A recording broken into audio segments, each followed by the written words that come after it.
सुतं देवं कंसचाणूरमर्दनम् देवकी परमानन्दम् कृष्णं वन्दे जगद्गुरुम् कृष्णं वन्दे जगद्गुरुम्।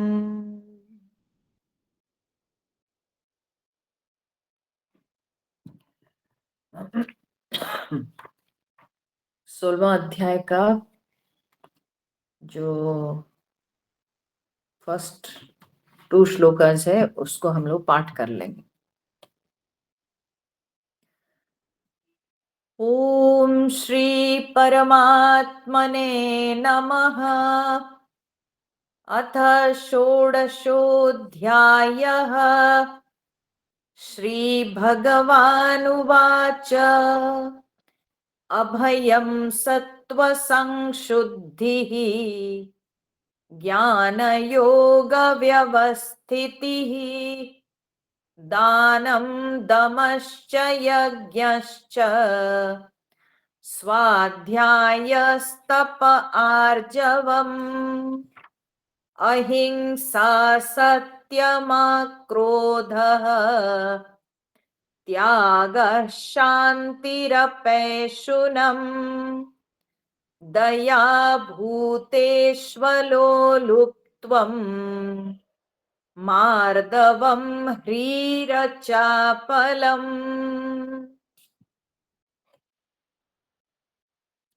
तो भगवान श्री कृष्ण इस अध्याय के प्रारंभ में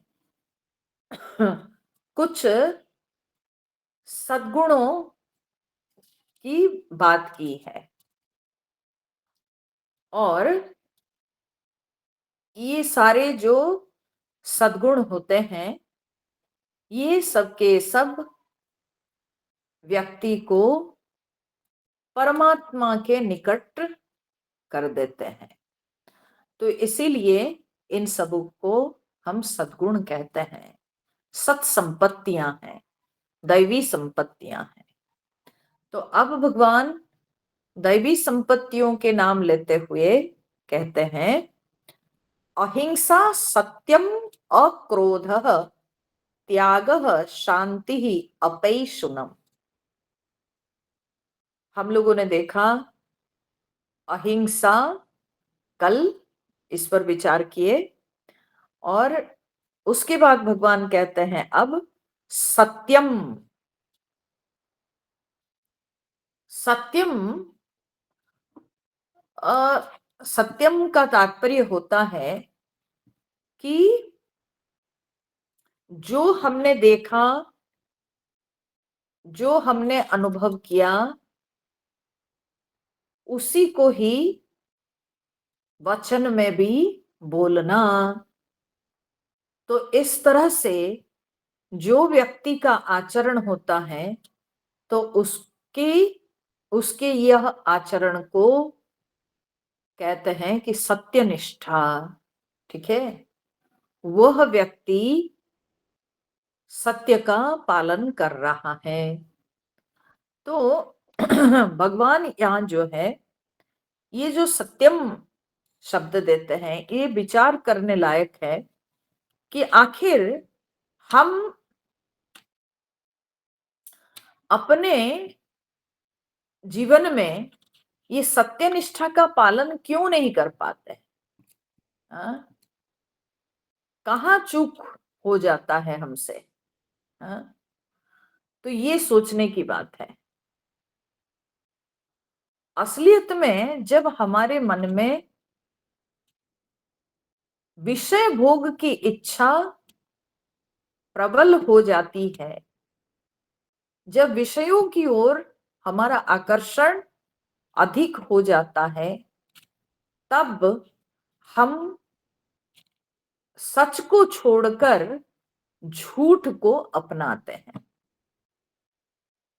अपने स्वार्थ पूर्ति के लिए हम सच छोड़कर झूठ को अपनाते हैं। मैंने तो अनेकों बार देखा है लोग बिल्कुल एकदम अति नगण्य चीजों के लिए झूठ बोलते हैं।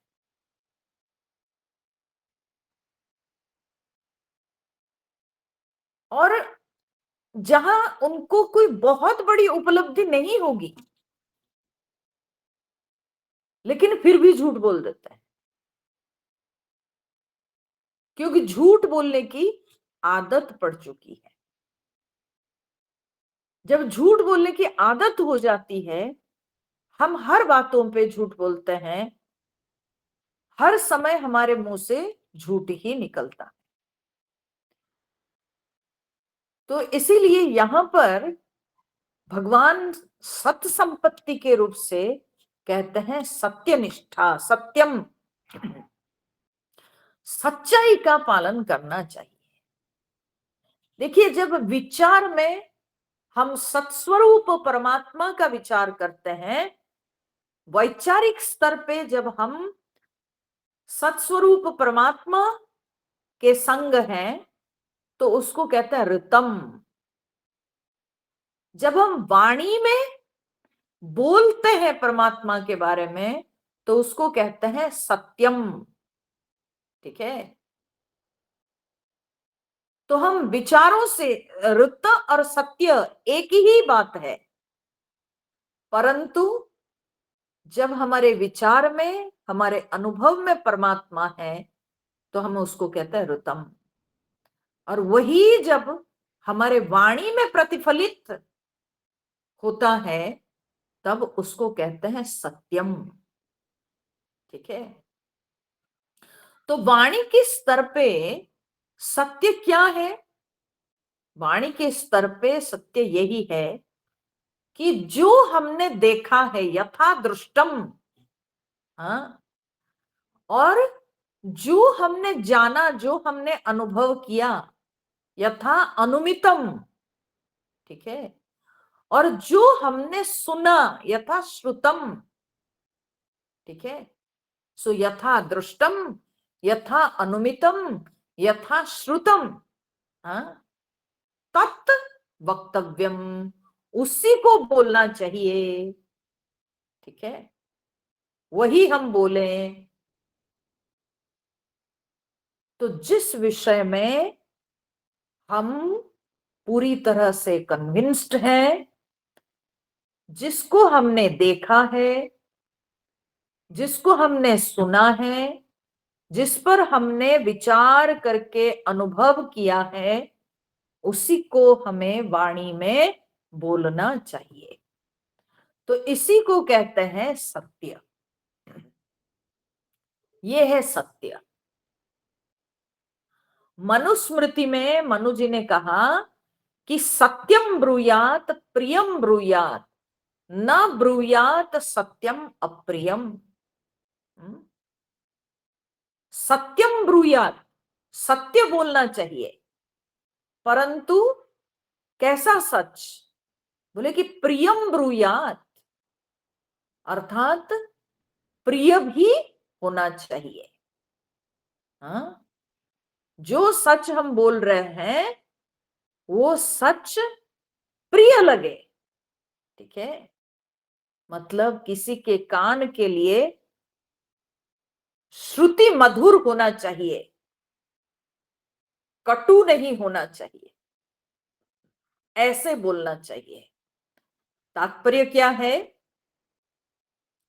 कि आप जब कोई कटु सत्य को भी प्रकाश करने जा रहे हैं, तो कटु सत्य को प्रकाश करने से पहले उस पर विचार कीजिए कि इसको कैसे हम प्रकाश करेंगे, इसको कैसे परोसेंगे कि सुनने वाले को कष्ट ना हो।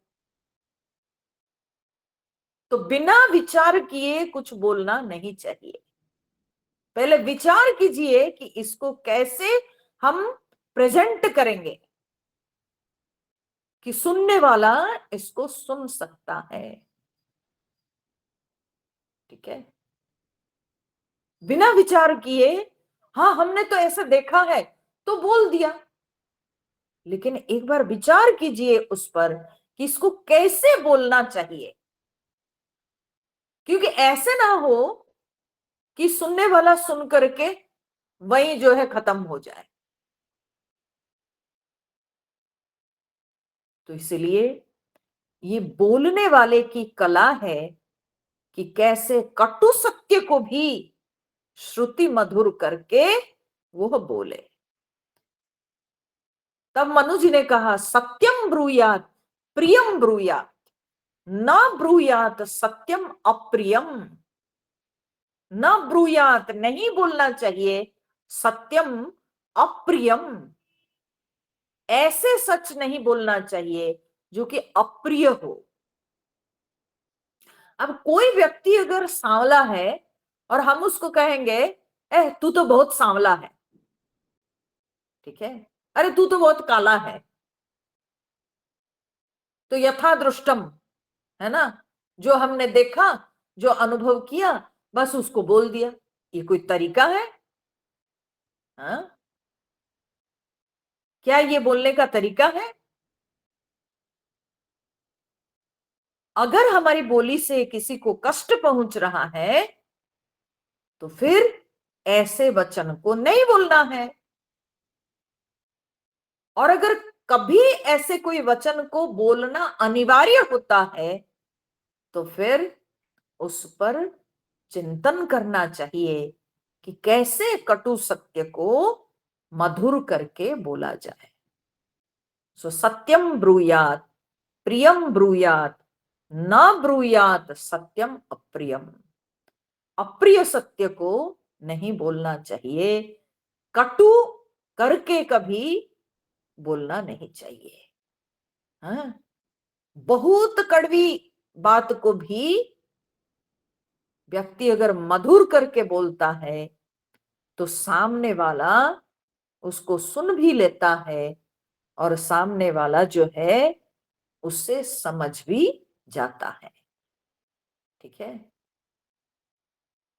तो इसलिए न ब्रूयात सत्यम अप्रियम। पुनः मनु जी कहते हैं प्रियम च नानृतम ब्रूयात। हाँ? फिर क्या हम प्रिय बोले और झूठ बोले? हाँ? सुनने के लिए तो बड़ा मधुर लगेगा और हम झूठ बोल दें? बोले नहीं, वो भी नहीं करना चाहिए। झूठ तो कदापि, हमारी संस्कृति में झूठ को कदापि स्थान नहीं दिया गया। तो न ब्रूयात, है ना, बोलते हैं प्रियम च, हाँ, अनृतम न ब्रूयात, प्रियम च नानृतम ब्रूयात, माने वो प्रिय हो, सुनने के लिए अच्छा लगे, लेकिन उसमें सच्चाई ना हो, तो ऐसा भी वचन नहीं बोलना चाहिए। लोग कभी कभी झूठी प्रशंसा करते हैं। हाँ? अगर बुद्धिमान व्यक्ति होगा, हाँ, तो सोचेगा ये सब गुण तो मुझ में है ही नहीं। बहुत बार ऐसा होता है, हम लोग जाते हैं कहीं कहीं प्रवचन करने, तो पहले प्रवचन शुरू होने से पहले हम लोग का इंट्रोडक्शन दिया जाता है और उसमें इतनी बड़ी बड़ी बात लोग कह देते हैं, सुनकर के हमको लगता है कि यार ये तो हम में है ही नहीं। हाँ?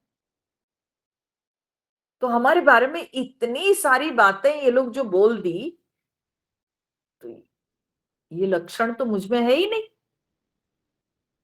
तो कभी कभी बहुत ज्यादा भी लोग बढ़ा चढ़ा के बोलते हैं तो वो झूठ है, सामने वाले को खुश करने के लिए। हाँ? मीठा बोलेंगे परंतु उनके वचनों में कहीं भी सच्चाई नहीं है। कुछ लोग बड़े जो है बड़े चापलूसी करते हैं, ठीक है, तो ये बहुत खराब अभ्यास है। तो इसलिए मनु जी ने कहा कि प्रियम च न अनृतम ब्रूयात, वो प्रिय हो परंतु झूठ हो तो ऐसे भी नहीं बोलना चाहिए। एक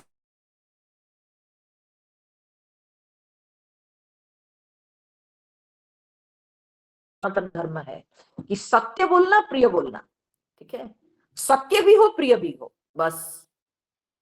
यही जो है ना ध्यान में रखना है। इसमें से कोई एक अगर ना हो तो वो नहीं बोलना है। ठीक है, सत्य हो, प्रिय ना हो, नहीं बोलना है।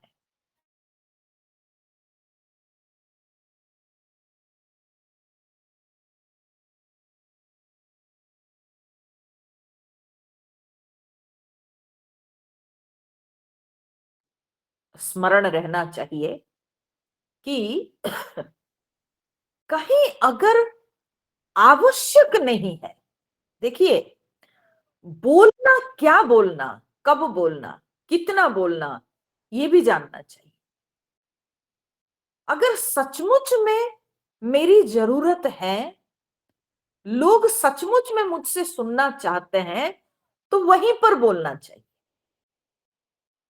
अगर जरूरत ना हो तो झूठ बोलने से या कटु बोलने से अच्छा है कि हम चुप रहें, हम ना बोलें। ना बोलना कोई गलत बात नहीं है। हम ना,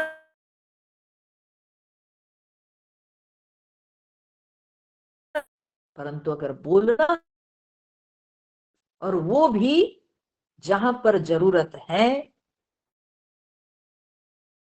लोग हमसे सुनना चाहते हैं, तब सत्य बोलना है और प्रिय बोलना है। सत्यम ब्रूयात प्रियम ब्रूयात, न ब्रूयात सत्यम अप्रियम, प्रियम च नानृतम ब्रूयात, एष धर्म सनातन। तो ये जो है सत्य निष्ठा है। और दुनियादारी की बात हम कम करें, अगर हम परमात्मा के विषय में बोले तो ईश्वर की चर्चा सत्य ही होती है। जितना हम ईश्वर के विषय में बातें करेंगे वो तो सत्य ही है। सत्य परमात्मा के विषय में वाणी भी सत्य मानी जाती है। तो इसीलिए अधिक से अधिक हम परमात्मा के विषय में चर्चा करें तो हमारी वाणी में शुद्धता बनी रहेगी और सत्यनिष्ठा भी आ जाएगी। तो सत्यम, अहिंसा सत्यम, अक्रोध,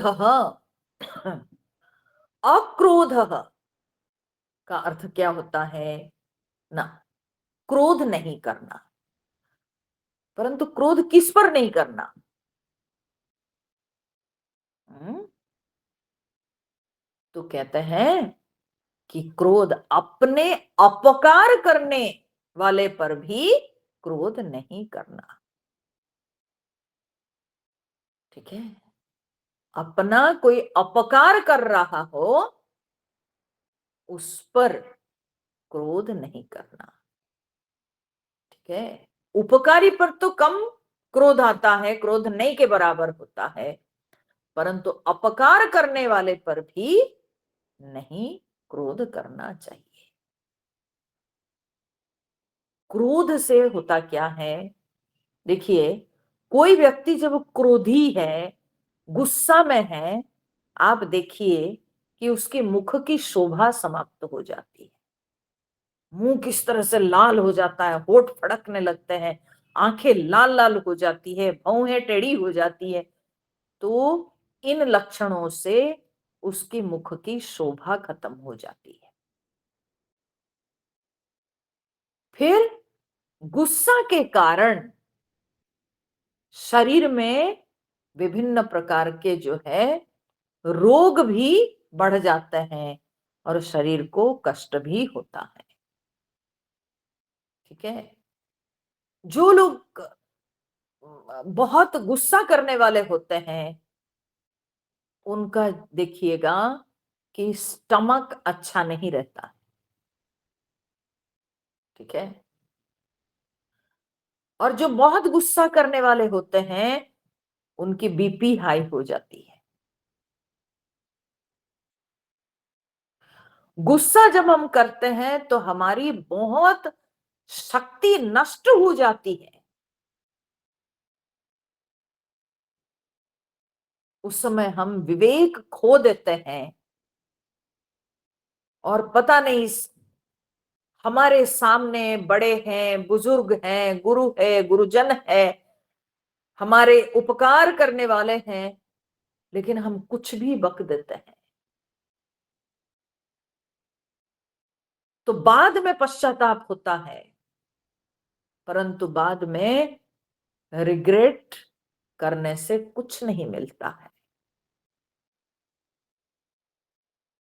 क्योंकि वाणी जो है बाण के समान जब मुख से निकल जाती है तो फिर तो वो लौट के नहीं आती है,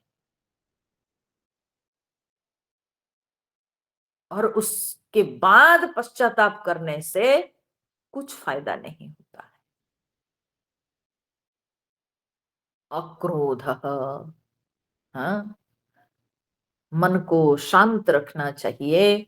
और क्रोध, ये किसी कोई भी साधक को क्रोध शोभा नहीं देता है। क्रोध से दूर रहना चाहिए, क्योंकि क्रोध सालों की तपस्या को समाप्त कर देता है। सालों की मेहनत का जो फल है वो नष्ट हो जाता है एक दिन के क्रोध से। अक्रोध,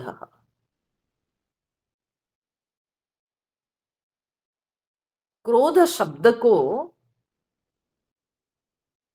ऐसे समझाया गया है, क्रोध क जोड़ रोध, ठीक है, क जोड़ रोध। क माने क्या होता है? क माने सुख, रोध माने रोकना। जो सुख को रोकता है उसको कहते हैं क्रोध। क्रोध एक ऐसा इमोशन है जो कि व्यक्ति को कभी सुखी रहने नहीं देता, नहीं देता। कोई भी क्रोधी व्यक्ति इस दुनिया में वो कभी सुखी नहीं रह सकता है। वो बड़ा दुखी रहता होगा, मानसिक रूप से बहुत दुखी रहता होगा। क्यों?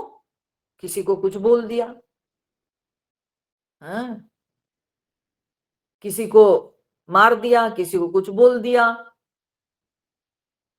तो बाद में उसके मन में पश्चाताप होता होगा,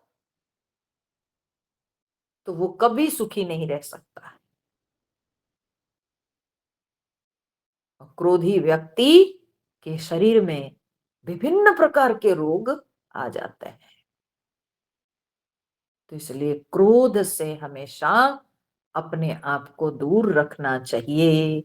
भगवान कहते हैं कि जो महात्मा महापुरुष लोग होते हैं वे लोग अति आवश्यकता पड़ने पर वे अपने क्रोध का प्रयोग करते हैं, और उनका भी जो क्रोध होता है वो अपना स्वार्थ के लिए नहीं होता है, बल्कि वो सामने वाले को सही मार्ग दिखाने के लिए, सामने वाले के अंदर के दोष को दूर करने के लिए महात्माओं के क्रोध दिखाई पड़ता है। अपने स्वार्थ के लिए नहीं होता है उनका क्रोध। तो क्रोध से हमेशा दूर रहना चाहिए। अक्रोध। फिर बोलते हैं त्याग। तो त्याग का अर्थ क्या है ना? त्याग का अर्थ है, असलियत में यहां पर त्याग शब्द का अर्थ है कि कर्मों में कर्तापन का त्याग, कर्तृत्व अभिमान, ठीक है। कि मैंने किया। ठीक है, ये जो अहंकार अभिमान होता है, इस अभिमान का त्याग करना चाहिए, इस अभिमान को छोड़ देना। हम्म, अनेकों बार होता है कि हमसे अगर कोई अच्छा काम हो गया है तो हम अपने अभिमान को जाहिर करना चाहते हैं, हम अपने अभिमान को दिखाना चाहते हैं कि देखो ये मैंने किया। हाँ? तो ये अभिमान व्यक्ति की साधना में अड़चन बनता है, ये बाधा बनता है। क्योंकि परमात्मा के मार्ग में अभिमान का कोई स्थान नहीं है। नारद जी भक्ति सूत्र में कहते हैं अभिमान द्वेषित्वात्, हाँ, दैन्य प्रियत्वाच्च। अभिमान द्वेषित्वात्, भगवान को अभिमान के प्रति द्वेष है, भगवान को अभिमान पसंद नहीं। दैन्य प्रियत्वाच्च, भगवान को दीनता पसंद है। दीनता माने विनम्रता, भगवान को विनम्रता पसंद है, परंतु भगवान को अभिमान पसंद नहीं।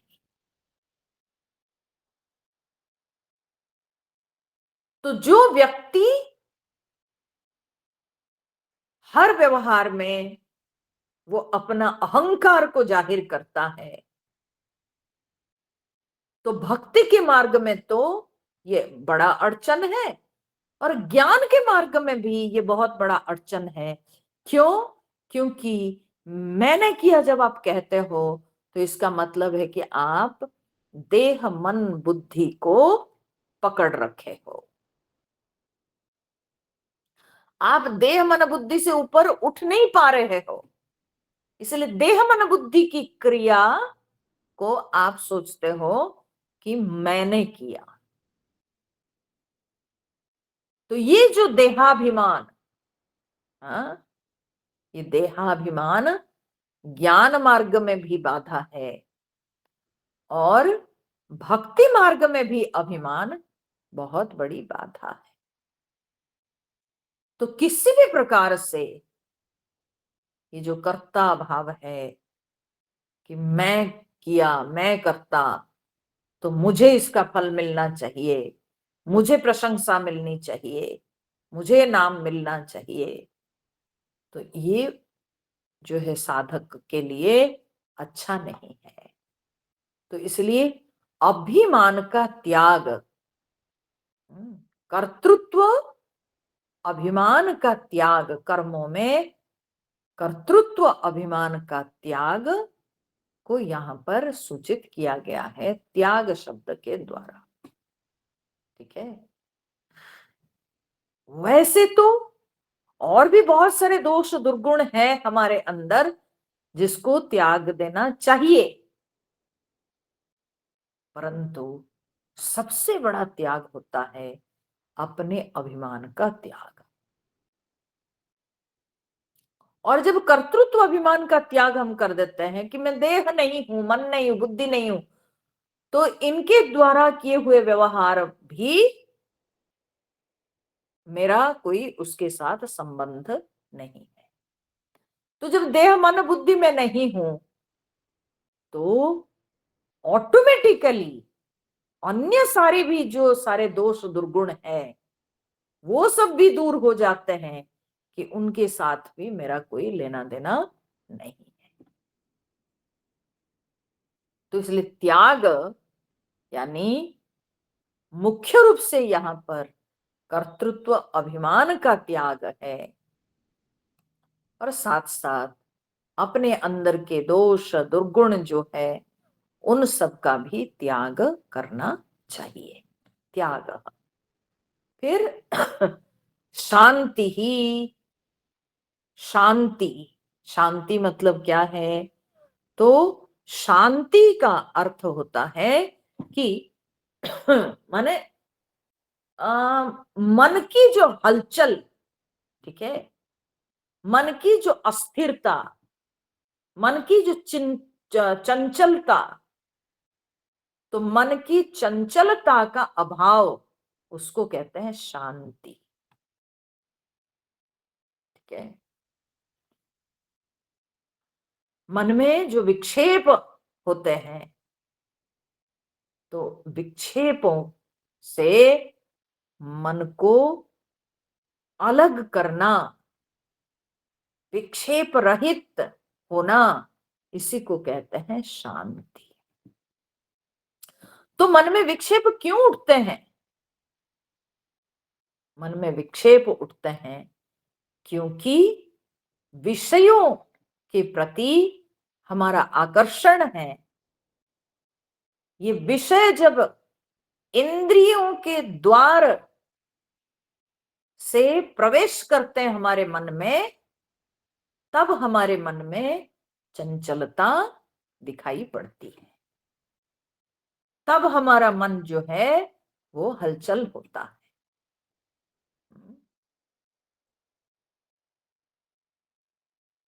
तो पहले तो भगवान दम शब्द के द्वारा इंद्रिय का नियंत्रण बोल दिए थे,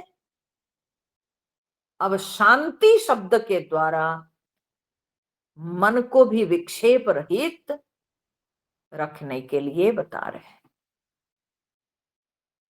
तो मन को भी चंचलता से मुक्त रखना चाहिए, शांति ही।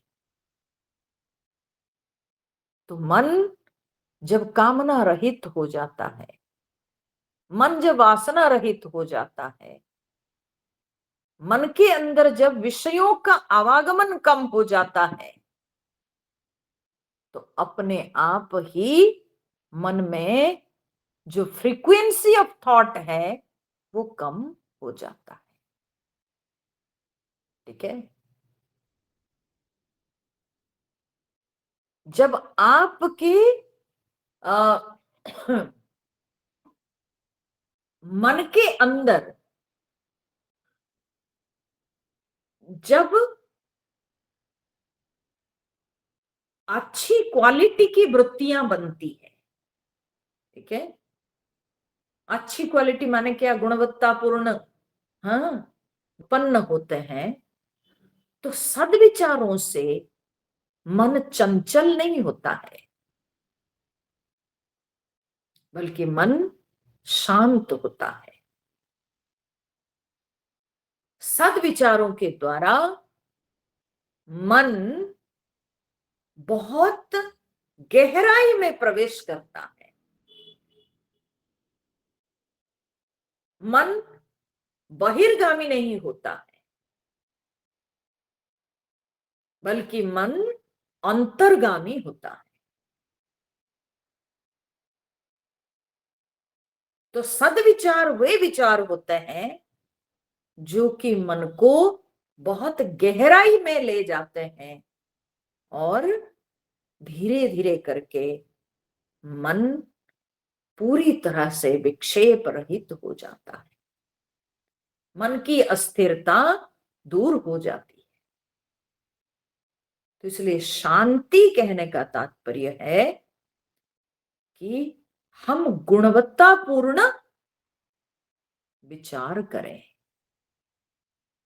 गुणवत्तापूर्ण विचार जब हमारे मन में होते हैं, तब क्वांटिटी ऑफ थॉट्स जो है वो कम होता चला जाता है।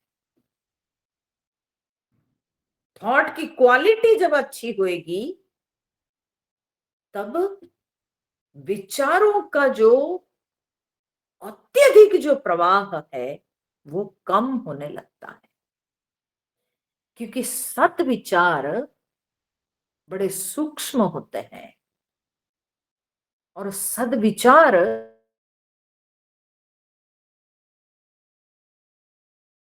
कम होता है।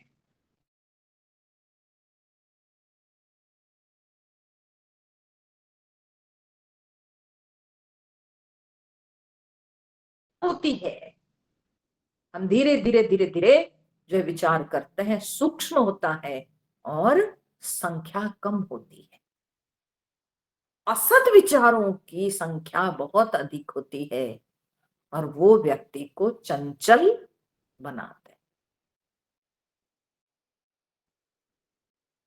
तो इसलिए भगवान यहां पर कहते हैं शांति ही, माने मन की चंचलता का, अस्थिरता का अभाव, उसको कहते हैं शांति। फिर अपैशुनम, अपैशुन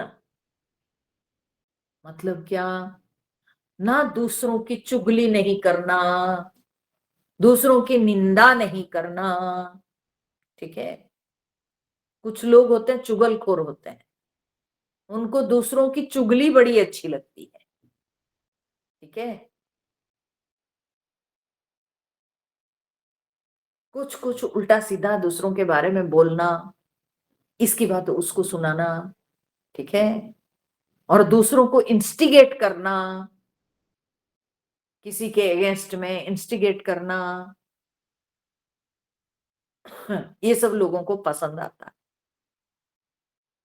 तो अपैशुन, देखिए पिशुन का अर्थ होता है ना, कोई नुकीली चीज होती है जो कि किसी को हर्ट कर सकती है।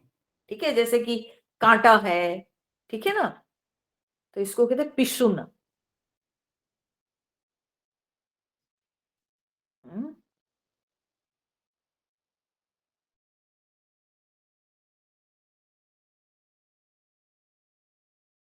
वस्तु है, कोई नुकीला, हाँ, ऐसे कोई चीज हो जो कि सामने वाले को प्रिक करे।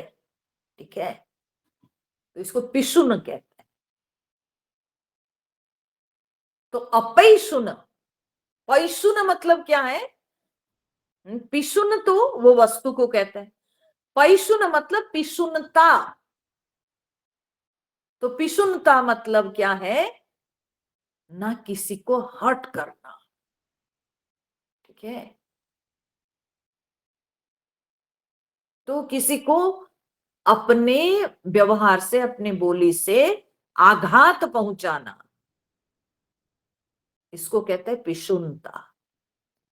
और अपैशुन, हाँ, अपैशुन का अर्थ है कि अपनी बोली से, ठीक है, किसी की निंदा करके, चुगली करके, हाँ, कभी किसी को कष्ट नहीं पहुंचाना चाहिए। अपैशुनम। ठीक है, देखिए संसार में तो हर प्रकार के लोग होते हैं। कुछ लोग होते हैं जिनको, माने दूसरों के दोष, हाँ, की चर्चा करने में बड़ा मजा आता है। ठीक है, दूसरों के दोष की चर्चा अधिक करेंगे वो लोग। परंतु रामचरितमानस में कहा गया है कि महात्माओं का स्वभाव कैसा होता है, बोले रूई के समान। महात्मा लोग जो है रूई के समान होते हैं। रूई क्या है? तो बोले कि रूई जो है बड़ी, बहुत कष्ट सह करके वो जो है धागा बनती है। ठीक है, बहुत उसको जो है, अ, रुई को पहले जो है उसको क्या करते हैं, उसका शब्द मुझे नहीं मिल रहा, नहीं पता है। ठीक है, उसको, उसके अंदर के जो है सीड्स को निकाला जाता है, फिर उसको मलमल करके उसको जो है पतला धागा बनाया जाता, और फिर वो धागे से फिर वस्त्र बनता है। और जब वस्त्र बनता है तो वो वस्त्र दूसरों के शरीर को ढक देता है, दूसरों के शरीर में जो दोष है उन दोषों को वो वस्त्र ढक देता है, और दूसरे के शरीर को वो जो है ठंड गर्मी के कष्ट से भी रक्षा करता है। ठीक है, तो ये रूई का स्वभाव है।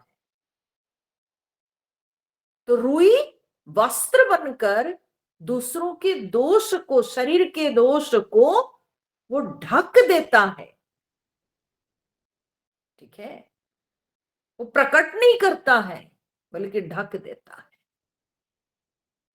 वैसे ही महात्मा को होना चाहिए कि दूसरों की निंदा करके, दूसरों को कष्ट पहुंचा के हम कभी किसी को बदल नहीं सकते हैं।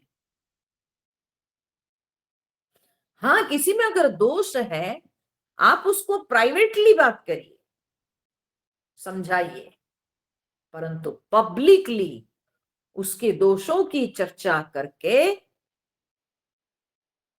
उस व्यक्ति का सुधार कभी नहीं लाया जा सकता। तो इसलिए महात्मा लोग कभी किसी की निंदा नहीं करते हैं, कभी किसी को अपनी बोली से कष्ट नहीं पहुंचाते हैं। महात्मा लोग किसी के पीठ पीछे कभी निंदा नहीं करते, बल्कि दूसरों के दोष को छुपा देते हैं, प्रकट नहीं करते। महात्मा लोग प्रकट करके उसको कष्ट नहीं देते हैं। तो ऐसा जो है ये महात्माओं का स्वभाव होता है। अपैशुनम, माने चुगली नहीं, चुगलखोर नहीं होना चाहिए। ठीक है, अपैशुनम। पुनः भगवान कहते हैं कि दया भूतेषु, दया भूतेषु अर्थात प्राणियों के प्रति दया भावना। ठीक है, प्राणियों के प्रति हृदय द्रवित होना चाहिए। प्राणियों के प्रति माने क्या है ना, प्राणियों के प्रति अगर कोई भी प्राणी वो किसी भी प्रकार की पीड़ा में हो, कष्ट में हो, तो अपने हृदय में उसके प्रति करुणा होनी चाहिए। उसके लिए अपने हृदय द्रवित होना चाहिए। दया भूतेषु, प्राणियों के प्रति दया। एक बहुत सुंदर श्लोक आता है,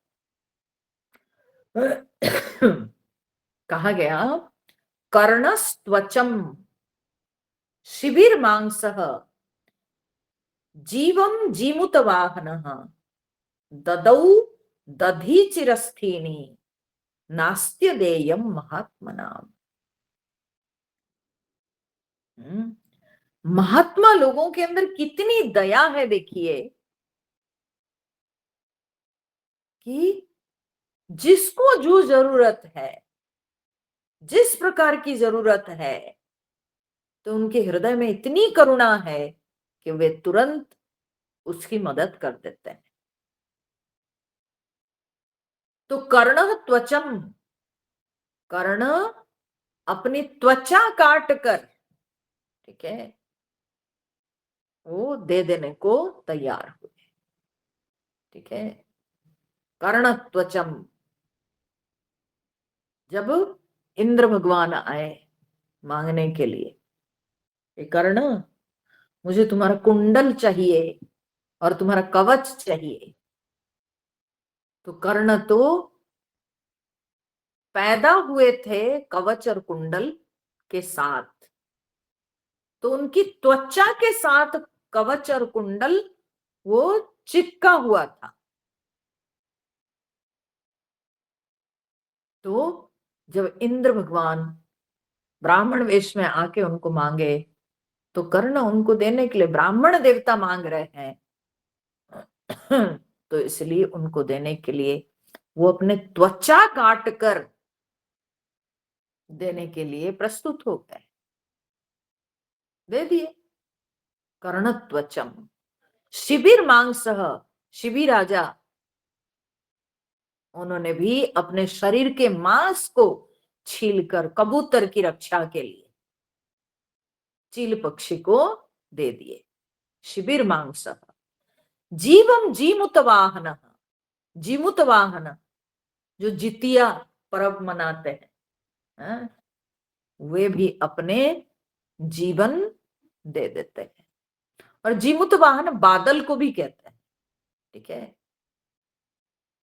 तो बादल बरस जाता है, बादल पानी देता है, बादल में है क्या? पानी है।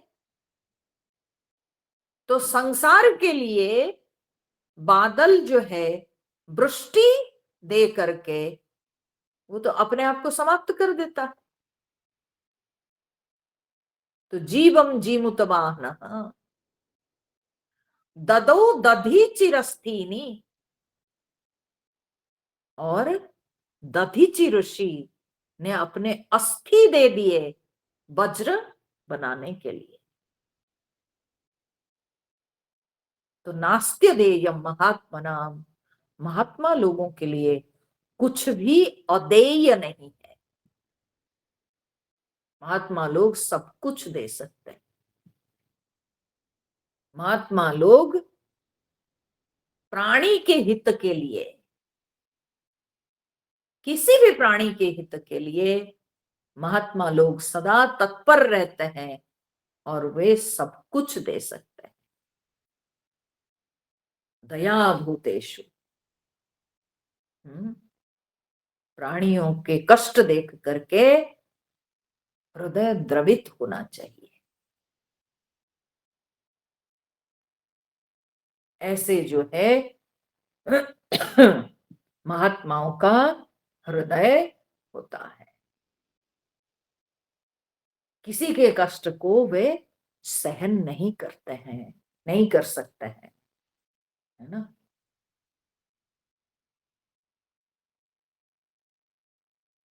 महात्मा गांधी जी ने भी कहा है, वैष्णव जन तो तेने कहिए जे पीड़ पर आए जाने रे, है ना। तो दूसरों की पीड़ा को देख करके जो समझे, जिसके हृदय द्रवित हुए, वही सच्चा वैष्णव है, वही सच्चा भक्त है भगवान का।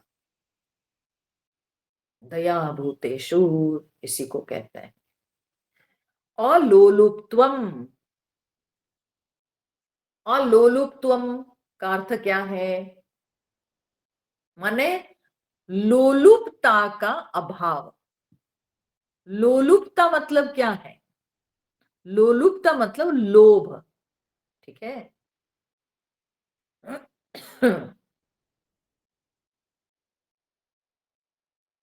लोलुपता मतलब हड़पने की इच्छा, भी लोलुपता, ठीक है।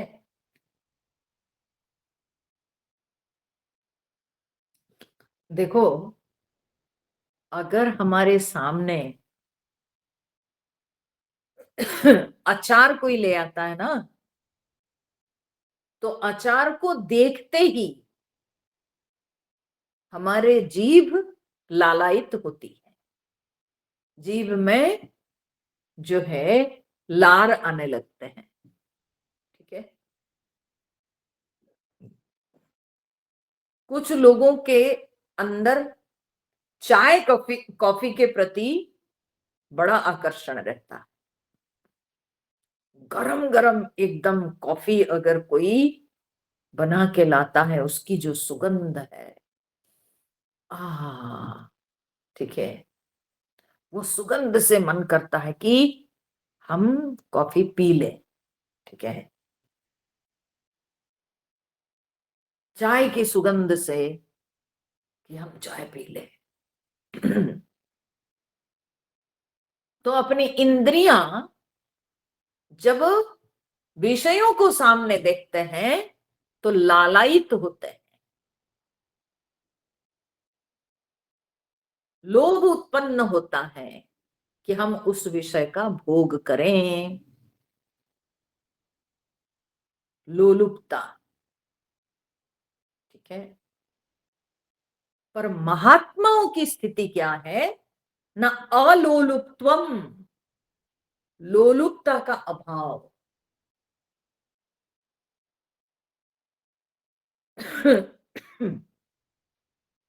लोलुपता का अभाव मतलब क्या है कि विषयों को,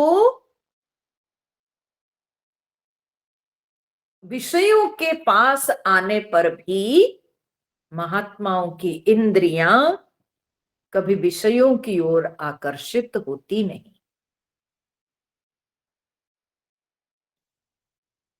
बोले एक रंगस्वामी अवधूत महाराज हुए, तो कोई व्यक्ति उनके पास एक बार बहुत बढ़िया मीठा आम लेके आए। तब महाराज जी ने उनसे कहा, मैं तब खाऊंगा जब मेरी जीभ में लार आएगी इन आमों, आम सबको देखकर, ठीक है। और महात्मा के मुख में कोई वे आम सबको देखकर रस आया नहीं, और वे आम वैसा को वैसे पड़े रह गए। ऐसे वे लोग अपनी इंद्रियों को जीत जाते हैं कि उनकी इंद्रियां सामने पड़ी हुई वस्तु को देखकर भी कभी लालायित होती ही नहीं। महाभारत में गरुड़ जी के विषय में दिया गया है कि गरुड़ जी अपनी मां के लिए अमृत के कलश लेके जा रहे हैं, लेकिन फिर भी अपने पीठ पर, अपने जो है पंजे में वे अमृत कलश लेके उड़ के जा रहे हैं, लेकिन फिर भी उस अमृत के एक बूंद भी स्वाद लेने के लिए वे लालायित हुए नहीं। और उनके इस स्वभाव को देखकर भगवान विष्णु बड़े प्रसन्न होकर बोले कि मैं तुम्हें अपना वाहन बनाऊंगा। इतने जो है निर्लोभी व्यक्ति, वही भगवान का सेवक हो सकता है। जो लोभी होगा वो बड़े आदमी के पास रह करके, वो तो जो बड़ा आदमी के पास जो आएगा उसको वो सब संग्रह करने लग जाएगा। यही तो होता है बड़े बड़े नेताओं के पास, बड़े बड़े लोगों के पास, बड़े बड़े अधिकारियों के पास, ठीक है। जो सेवक होते हैं तो वे लोग जब देखते हैं कि इतने भक्त लोग या जो सब, हाँ, दूसरे जान पहचान वाले बहुत सारे उपहार लाके दे रहे हैं, तो इनके मन में धीरे धीरे, सेवक के मन में लालसा उत्पन्न होती है,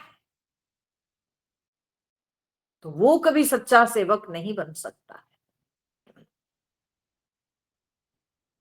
तो भगवान विष्णु इसलिए गरुड़ जी को यह सेवा दी कि गरुड़ जी की पीठ पर भगवान ही बैठकर सब जगह गमन करेंगे।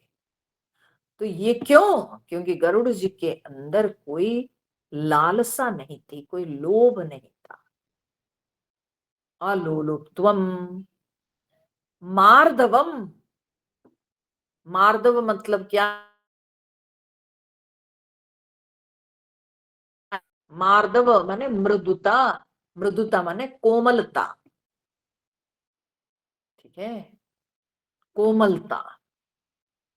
साधु के हृदय कठोर नहीं बल्कि कोमल होना चाहिए। हम्म। साधु के हृदय के विषय में कहा जाता है कि उसका हृदय तो मक्खन के जैसे कोमल होता है। जैसे मक्खन आग के संस्पर्श में आता है तो पिघलने लगता है, वैसे साधु जब दूसरों को पीड़ा में देखते हैं तब साधु का हृदय पिघलने लगता है। दूसरों के कष्ट के ताप से साधु का हृदय पिघलने लगता है। ऐसे साधु का हृदय कोमल होना चाहिए। साधु का हृदय कभी कठोर नहीं होना चाहिए।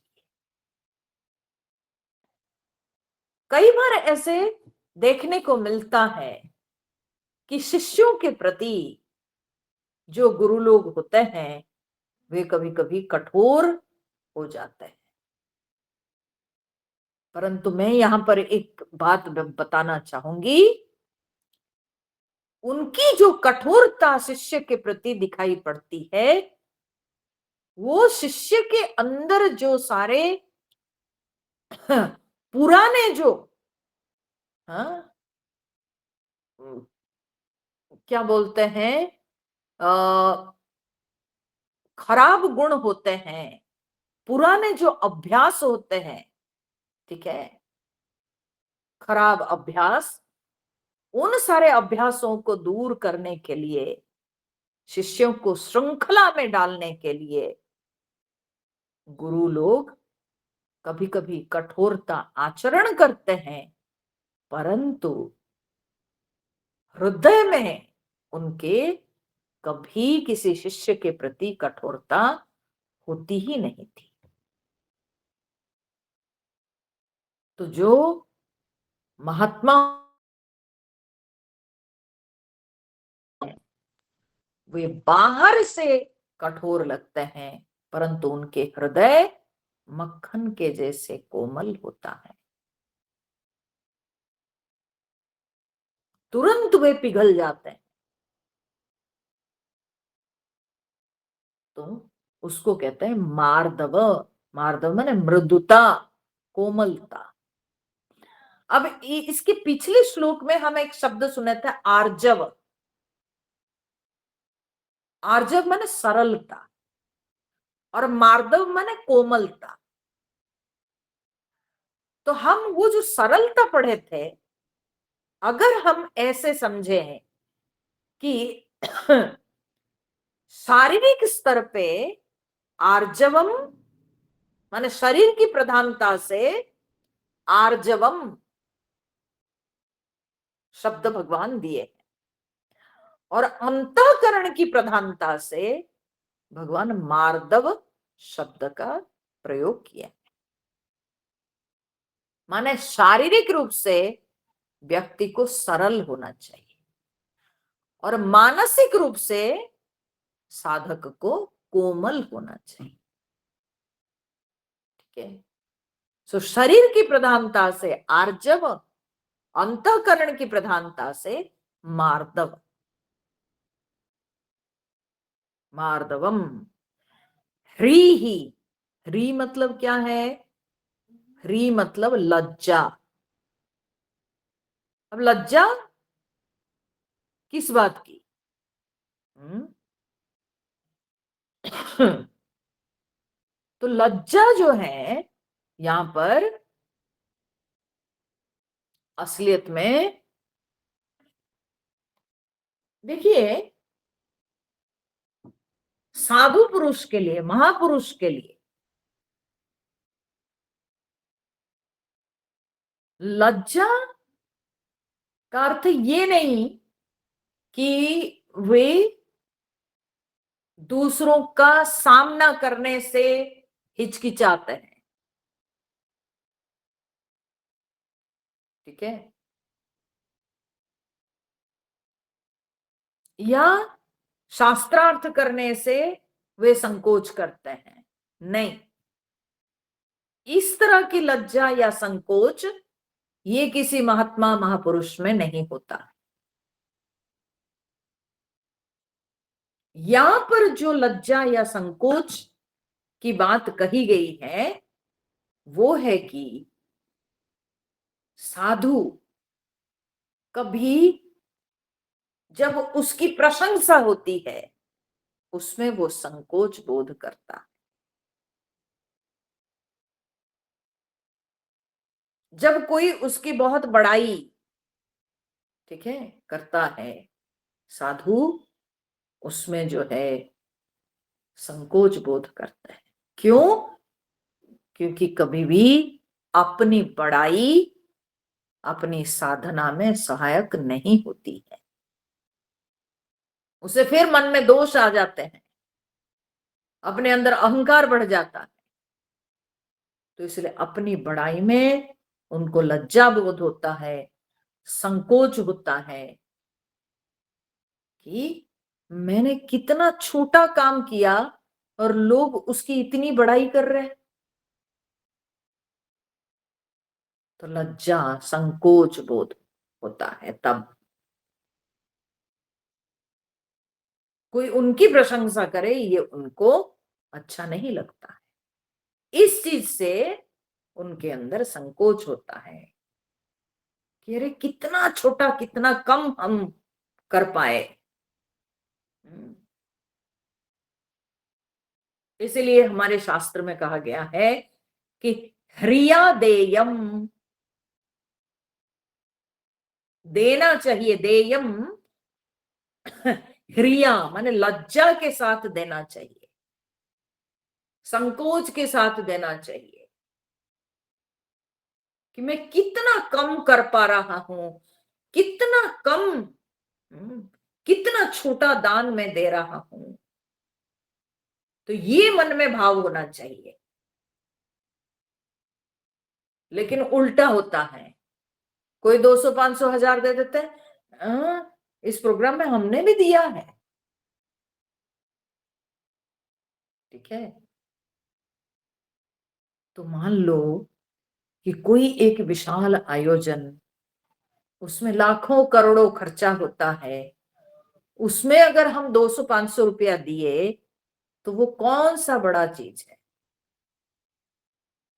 हम ये नहीं कहते हैं कि आपका दान का कोई महत्व नहीं है, आपका जो दान है उसका तो महत्व है, परंतु अपने मन में कभी बड़प्पन नहीं होना चाहिए कि मैंने बहुत बड़ा काम कर दिया, और कभी अपनी प्रशंसा सुनने की अभिलाषा नहीं होनी चाहिए।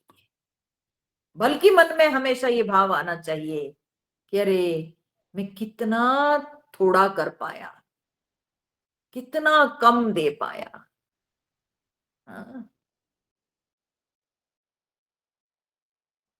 संत महात्माओं को देते हुए ये सोचना चाहिए कि कितने महान कार्य वे हमारे लिए किए।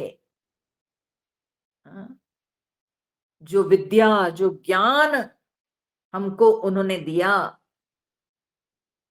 वो कितने महान वस्तु उन्होंने दी, और हम बदले में उनको क्या दे पा रहे हैं। तो ऐसी भावना होनी चाहिए। तो इस तरह की जब भावना होती है तो इसको कहते हैं ह्री, माने लज्जा, संकोच। और लज्जा बोध कहां? ना अपनी गलतियों को लेकर लज्जा बोध, कोई ना भी हो, अपने अकेले भी जब हम हैं तब भी हमको अपनी गलतियों का स्मरण करके अपने में लज्जा बोध होना चाहिए कि छी मैंने क्या किया, हम्म, हमसे कितना घृणित कर्म हो गया। तो ये भाव अपनी गलतियों को स्वयं अकेले में स्मरण करके अपने अंदर लज्जा बोध होना चाहिए। कोई हमको कहे तब हमको लज्जा, का अनुभव हो, ये बात नहीं।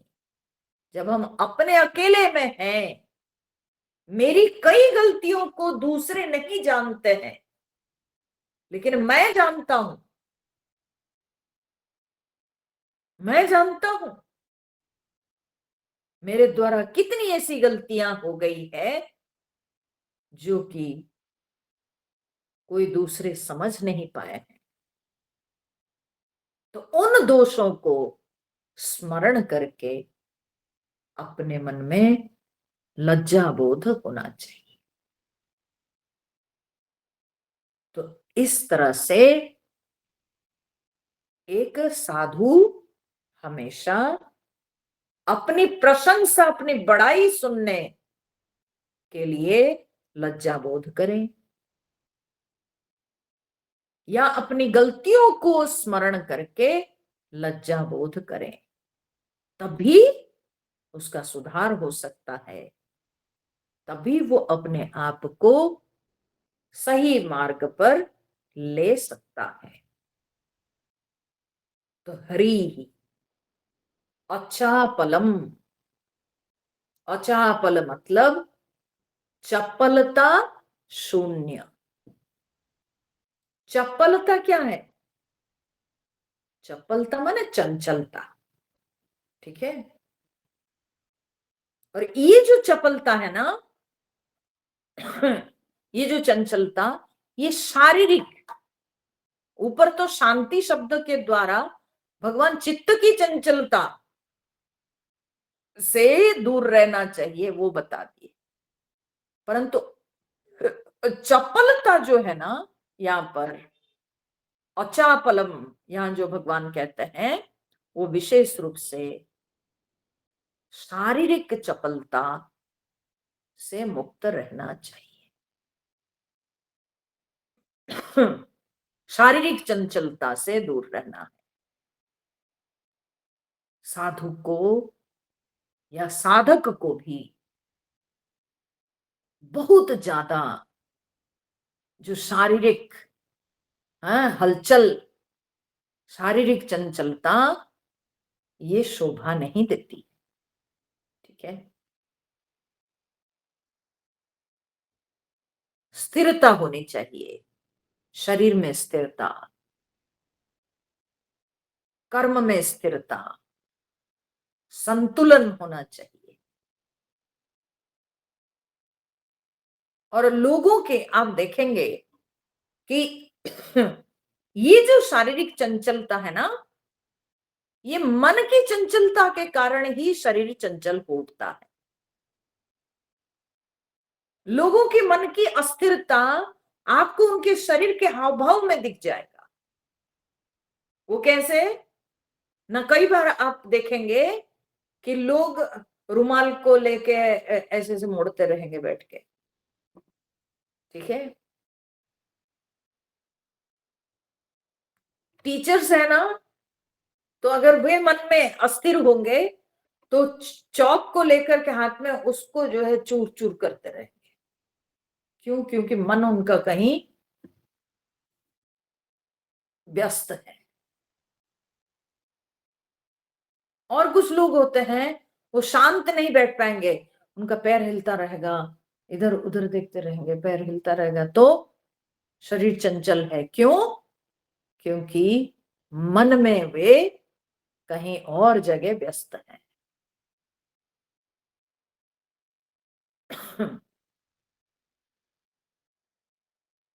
आजकल के समय में आप देखेंगे कि लोग हाथ में जो एक मोबाइल, बस शांत थोड़ी देर भी वे रह नहीं पाते हैं, तो तुरंत मोबाइल में स्क्रॉल करते रहेंगे। तो ये सूचित करता है कि मन की चंचलता के कारण उनका शरीर भी अस्थिर होता है। तो ये सारे जो हाव भाव है, ये हाव भाव सूचित करता है कि कहीं ना कहीं साधना की कमी है। तो व्यक्ति जब अपनी साधना में लिप्त रहता है, जब हमारी साधना में निरंतरता बनी रहती है, तब मन की चंचलता कम होती है, और मन की चंचलता कम होने से शरीर भी शांत रहता है। मैं तो इस हद तक ऑब्जर्व करती हूं कि आप किसी के यहाँ गए होंगे, कहीं मान लीजिए कोई कोई कोई एक क्या बोलते हैं, सामूहिक कोई कार्यक्रम में, और वहां खाने पीने का, भोजन की व्यवस्था है। तो लोग पंक्ति में बैठे होंगे, वे इतने अस्थिर होते हैं कि हमारी जो मैंने सनातन इसमें पहले नमक दिया जाता है, ठीक है। आजकल तो परोसना बंद हो गया है, जो जिसको जो मन आए वो जाए, जाके अपने हाथ लेके खा ले, लेकिन पहले परोसा जाता था।